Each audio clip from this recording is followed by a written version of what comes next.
Hello बच्चा party, कैसे हैं आप। आज कर रहे हैं हम एक्सरसाइज 10.1 का क्वेश्चन नंबर 2 का पार्ट सेकंड।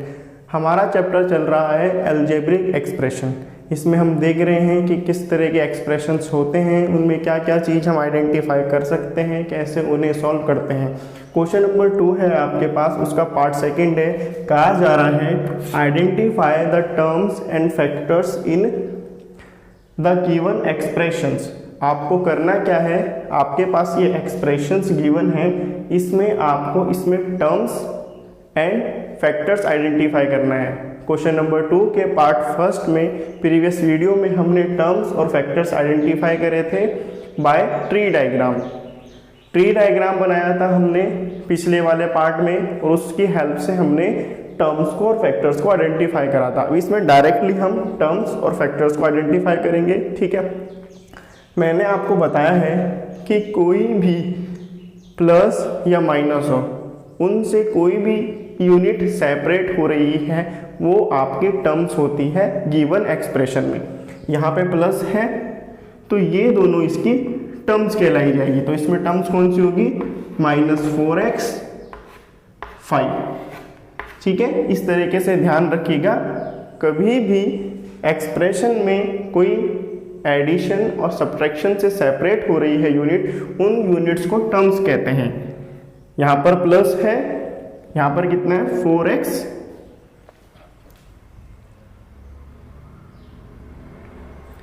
-4x + 5y, तो इसमें टर्म्स कौन सी होगी, -4x, 5y।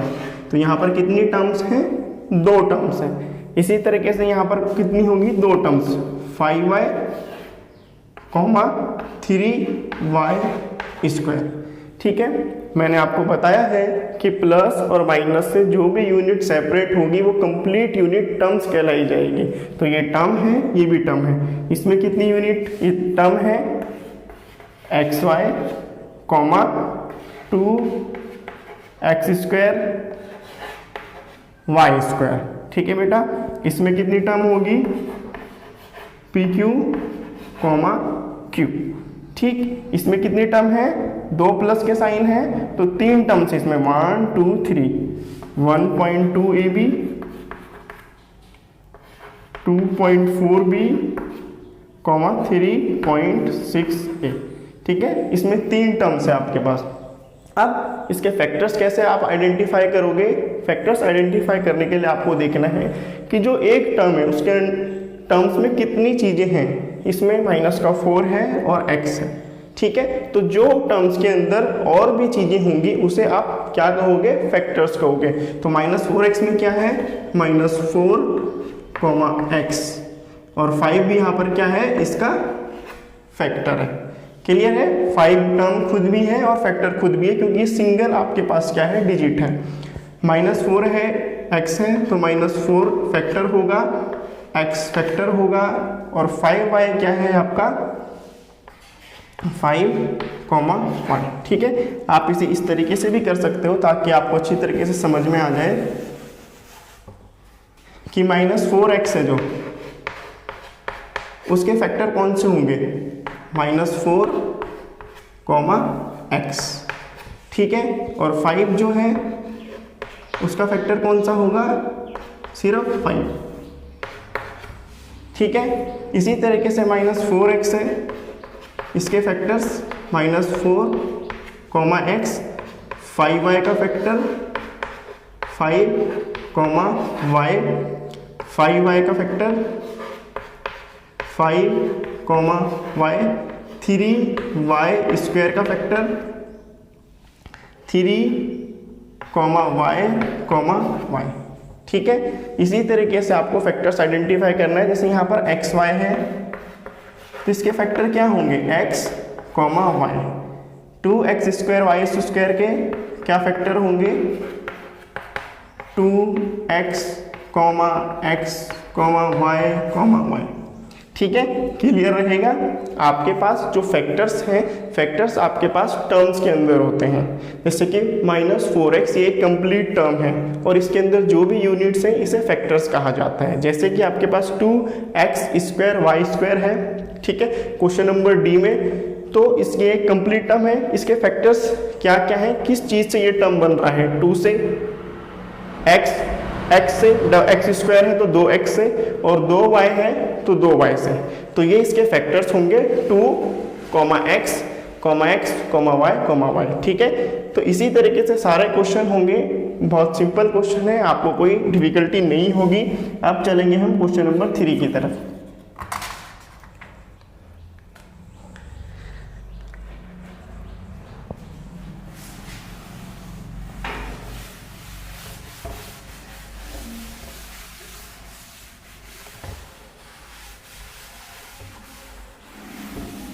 क्वेश्चन नंबर 3 है आपके पास, identify the numerical coefficient of terms other than constants in the following expressions. ठीक है, क्वेश्चन है आपके पास 3 का फर्स्ट, 5 माइनस 3t स्क्वायर। ठीक है, इसमें कहा जा रहा है न्यूमेरिकल कोफिशिएंट। न्यूमेरिकल कोफिशिएंट आपको आइडेंटिफाई करना है।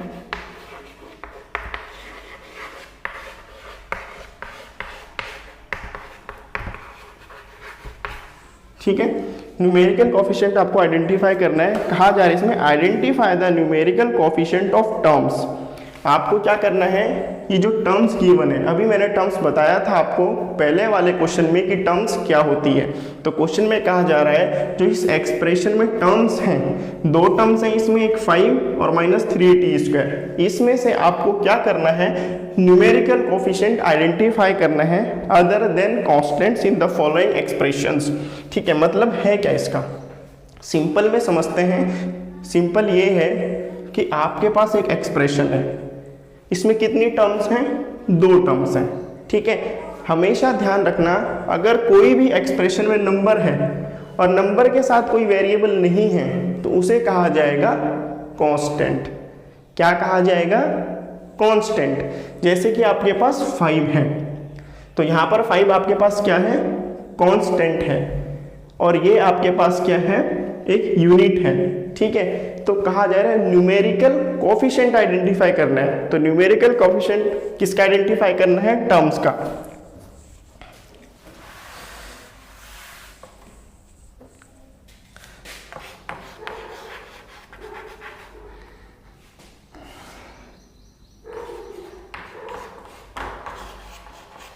इस तरीके से आपको ज़्यादा अच्छे से समझ में आएगा, तो इसलिए मैंने इसमें पार्ट डिवाइड कर दिया। क्या था, 5 फर्स्ट क्वेश्चन पार्ट था 5 माइनस 3t स्क्वायर। ये है आपके पास टर्म्स। ठीक है, एक ये टर्म है, एक ये टर्म है। कांस्टेंट कौन सी वैल्यू होगी, जिसमें कोई भी वेरिएबल अटैच नहीं होगा, उसे कहा जाएगा क्या, न्यूमेरिकल ओनली कांस्टेंट। ठीक है, अब यहाँ पे टर्म, एक ऐसी टर्म आइडेंटिफाई करना है जिसमें न्यूमेरिकल कोफिशिएंट हो। न्यूमेरिकल कोफिशिएंट का मतलब कोई नंबर हो। ये एक टर्म है जिसमें वेरिएबल भी है ना, और उस वेरिएबल में क्या है, नंबर है। तो हम कौन सी टर्म लेंगे, माइनस 3t स्क्वायर। ये हमारे पास एक ऐसी टर्म है जिसमें हमारे पास न्यूमेरिकल कोफिशिएंट क्या है, -3। क्लियर है। एक क्वेश्चन और करते हैं और अच्छी तरीके से आपको क्लियर होगा। सेकेंड वाला है 1 plus T square plus T cube. ठीक है, तो हमें क्वेश्चन में क्या गिवन था कि हमें न्यूमेरिकल कोफिशिएंट निकालना है टर्म का अदर देन कांस्टेंट। यहाँ पे 1 गिवन है, तो ये 1 के साथ कोई वेरिएबल नहीं है, तो इस 1 को हम नहीं लेंगे। हम किसको लेंगे, टी को लेंगे, टी स्क्वायर को लेंगे और टी क्यूब को लेंगे। ठीक है, इस क्वेश्चन में आपको वो डिजिट नहीं लेनी है जो सिर्फ नंबर है, नंबर के साथ कोई वेरिएबल नहीं है, उसे छोड़ के बाकी सारी टर्म आप ले लेंगे। जैसे कि इसमें 1 छोड़ दिया, बाकी सारी टर्म हमने कॉमा लगा के ले ली। अब इसका न्यूमेरिकल कोफिशिएंट क्या है, t है, वेरिएबल है, इसका न्यूमेरिकल कोफिशिएंट क्या होगा, 1। तो इसमें 3 1 आएंगे, 1,1,1, क्योंकि t का कोफिशिएंट क्या होगा, 1, टी स्क्वायर का भी 1, टी क्यूब का भी 1, क्योंकि किसी वेरिएबल के आगे कोई नंबर नहीं होता तो उसका आंसर 1 होता है। ठीक है, एक और करते हैं ताकि आपको और अच्छे से क्लियर हो। थर्ड है इसका x plus 2xy plus 3y, ठीक है, x plus 2xy plus 3y। किस तरीके से ये होगा? अब आपको ये देखना है कोई इसमें कांस्टेंट तो नहीं है, नहीं, इसमें कोई वैल्यू कांस्टेंट नहीं है, सारे इसमें क्या है, वेरिएबल के साथ नंबर है। तो तीनों हम डिजिट टर्म में लेंगे, x, 2xy, 3y। क्लियर है? x का कोफिशिएंट क्या होगा? 1 होगा, 2xy का क्या होगा? 2, 3y का 3। समझ में आ रहा है? एक ऐसा टर्म लेना है जिसमें वेरिएबल भी हो और नंबर भी हो। हमने यहाँ पर ऐसी टर्म्स ली हैं जिसमें वेरिएबल भी है, नंबर भी है, जैसे कि 3t² माइनस का 3 न्यूमेरिकल कोफिशिएंट है, नंबर आ गया इसका। t³ वेरिएबल भी है, इसके आगे 1 है जो कि क्या दिखता नहीं है, हम लिखते नहीं है, तो यहाँ पे 1 आ गया।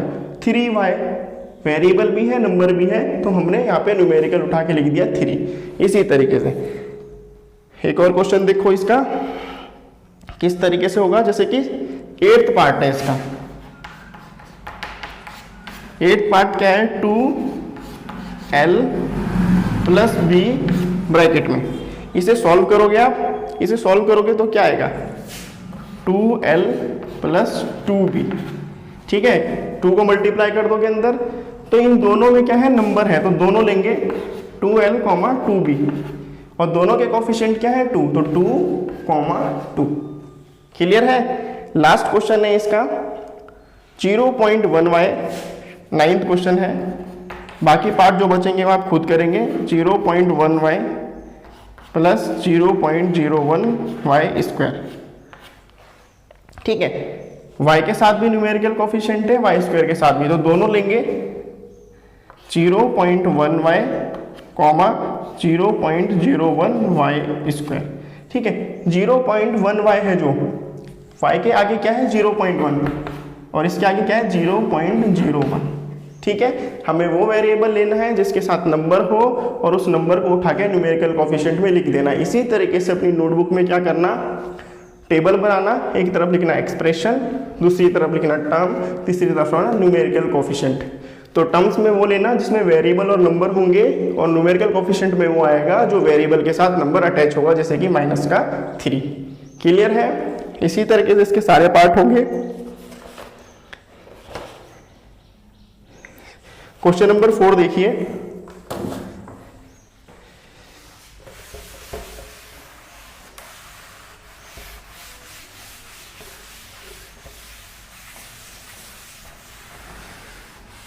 क्वेश्चन 4 में कहा जा रहा है कि identify terms which contain x and give the coefficient of x, ठीक है। 4 का पार्ट ए है ये।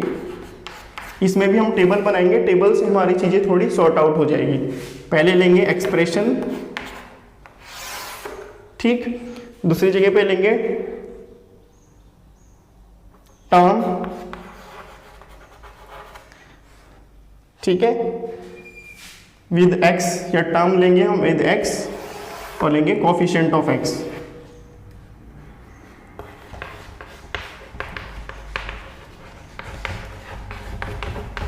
ठीक है। 4 का जो क्वेश्चन है वो बिल्कुल 3 की तरह है, बस इसमें थोड़ा सा क्या है, सिमिलरिटी ये है कि हमें करना क्या है, हमें identify terms which contain x। हमारे पास जितने क्वेश्चन हैं सब में हमें आइडेंटिफाई करना है जिसमें x है, y² प्लस y, ठीक है। इन दोनों में आइडेंटिफाई करो कि दोनों में से क्या x किस में है, इसमें x है तो हम वो वाली टर्म लेंगे जिसमें x होगा, तो लिखेंगे इसमें y²x, ठीक है। अब कोफिशिएंट ऑफ x लिखा हुआ है, न्यूमेरिकल नहीं कहा गया है। अगर नंबर कहते हैं तो इसके आगे नंबर कोई होता तो लेते, इसमें कहा जाए कोफिशिएंट ऑफ x, मतलब x के साथ कोई भी वैल्यू है उसको आप कोफिशिएंट ऑफ x में लिख दोगे, जो कि आपके पास क्या है, y²। क्लियर है? बहुत सिंपल है। क्वेश्चन में कहा जा रहा है identify terms which contain x। हमें एक ऐसी टर्म आइडेंटिफाई करनी है क्वेश्चन नंबर 4 के पार्ट ए में जिसमें x हो। दो टर्म्स हैं इसमें, y² प्लस y, तो इसमें ऐसी कौन सी टर्म है जिसमें x है, y², ये टर्म है इसमें। अब ये जो हमारे पास टर्म है, इस टर्म को हम लेंगे जिसमें x होगा।